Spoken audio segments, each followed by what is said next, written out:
Hola, me llamo Padre Max Schmitz, y esto es Ascensión. Frecuentemente, la gente me interroga, diciendo, Padre, ¿usted profesa la fe católica? Y mi respuesta es afirmativa, sí. Luego indagan, ¿en qué se diferencia el catolicismo de otras confesiones cristianas? Tal vez lo que nos distingue es la autoridad, aunque pueda parecer un tanto severo. Pero a muchos, no les agrada. Nos resistimos, no convence. Esa respuesta no me satisface. Autoridad, ¿a qué te refieres? Diría que la Iglesia puede instruirnos. Educa con autoridad. La Iglesia posee la facultad de enseñarnos en nombre de Jesús, con la fuerza del Espíritu Santo, para la gloria de Dios Padre, y puede afirmar que es cierto y que no. La institución eclesiástica tiene la capacidad de establecer enseñanzas doctrinales. No estoy hablando de una congregación espiritual cualquiera, sino de la específica que fue fundada por Jesucristo. En el libro de Mateo, capítulo 16, Jesús le dice a Simón, ahora te llamarás Pedro, y sobre esta roca construiré mi iglesia, y las puertas del Hades no prevalecerán contra ella. Además, te entrego las llaves del reino celestial. Algo que tal vez ignores, Jesús fundó un reino palpable. ¿Por qué? Jesús establece su reinado. Decirle a Simón, ahora Pedro, te doy las llaves del reino, hace eco a Isaías. En Isaías, existe un rol en el reino, no solo el rey, sino también el primer ministro, el alabait, quien supervisa en ausencia del rey. Esta persona posee la autoridad real.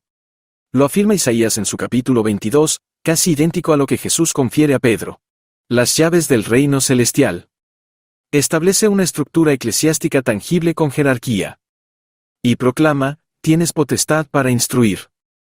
Hazlo representándome. El Espíritu Santo te conducirá a la verdad permitiéndote educar en mi representación. Esto se refleja en los Hechos de los Apóstoles, capítulo 15, durante una crisis significativa. La situación crítica radica en que los apóstoles difundían la buena nueva entre los judíos, afirmando con convicción que Jesús representa la realización y el Mesías anhelado. Así que están compartiendo las buenas noticias con los judíos. Era asombroso. Pero luego se dieron cuenta, porque Pedro tuvo una visión y Pablo fue llamado a hacer esto también, que ellos fueron llamados a llevar el evangelio a los no judíos, lo cual es asombroso y bueno porque yo soy un no judío y puedo ser parte del pueblo de Dios. Surgió la pregunta cuando evangelizas a los judíos, lo que necesitan es solo ser bautizados porque ya están circuncidados. Ya forman parte de la alianza antigua. Para ser miembros del nuevo convenio, es necesario que se bauticen.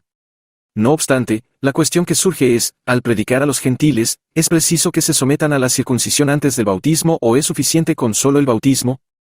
Este tema es importante por dos motivos y si eres un gentil que ha alcanzado la madurez, ¿desearías tener claridad en esto? ¿Es una elección voluntaria? Y aún más importante, si tengo que circuncidarme para bautizarme, y no lo hago, ¿eso significa que no soy salvo? La gran pregunta es si tenemos que hacer esto para ser salvos. El problema es que Jesús nunca enseñó sobre eso. La Biblia nunca enseña sobre esto. Y este es el problema. El problema con una cosa llamada sola escritura, o Biblia sola, uno de los pilares de la Reforma. El pensamiento predominante era que únicamente con la Biblia, sin necesidad de la institución eclesiástica, era suficiente. Sin embargo, ¿qué sucede si la Biblia no trata un tema específico? En el capítulo 15 del libro de Hechos, se narra cómo los apóstoles se reunieron. No me refiero a una iglesia etérea e intangible, sino a una organización palpable y estructurada, con apóstoles, con Pedro en el rol del Papa, y con Pablo y Bernabé presentes. De esta manera, la iglesia se agrupa y toma forma, y discuten y debaten y oran. Y entonces dijeron, ¿le parece al Espíritu Santo y a nosotros que no debemos imponer esto a los gentiles? No tienen que ser circuncidados para ser bautizados. Y en ese momento, podemos ver en la Biblia que la iglesia, de nuevo, la iglesia visible, la estructura de la iglesia, el gobierno de la iglesia, tiene la capacidad de enseñar. Y no solo enseñar, sino con firmeza, no solo como una opción. Al aprender historia, verás que no es un caso único. De hecho, la iglesia debe insistir constantemente porque la gente malinterpreta la Biblia, incluyendo el Nuevo Testamento, también difundido por la iglesia en otros formatos. Y concluyen equivocadamente que Jesús no es realmente divino. Resulta claro que estamos hablando de Dios. Él llegó y resucitó. Sin duda es Dios, aunque tenía apariencia de humano. Eso se conoce como docetismo, que es una herejía antigua que rechazaba su naturaleza humana. La Iglesia, no en un sentido abstracto, sino como entidad organizada, proclamó que esa creencia era un equívoco. Otras personas vinieron y dijeron, bueno, él es totalmente humano, pero tal vez es solo como Dios en parte. Como cuasi Dios. Como los arios. Y la iglesia se reunió en el concilio de Nicea en el año 325 y dijeron, no, Jesús es completamente Dios y completamente hombre. Dos naturalezas, humana y divina, y una persona divina.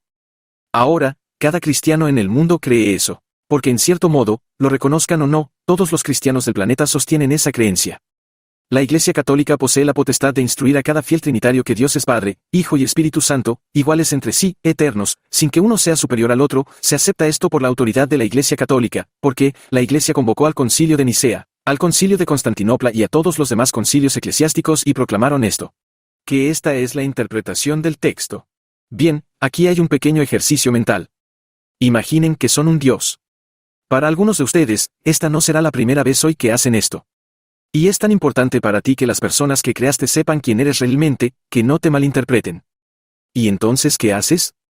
Bueno, no quieres abrumarlos con tu belleza y tu poder de gloria y verdad porque tendrían que servirte por miedo. Quieres que se enamoren de ti y que sepan quién eres de verdad. Así que empiezas poco a poco. Empiezas con este tipo llamado Abraham o Abrem, cámbiale el nombre a Abraham. Y lo traes poco a poco. Y luego a su familia, te revelas lentamente a su familia y a esta tribu, y luego a este pueblo que llamas el pueblo judío, el pueblo elegido de Dios.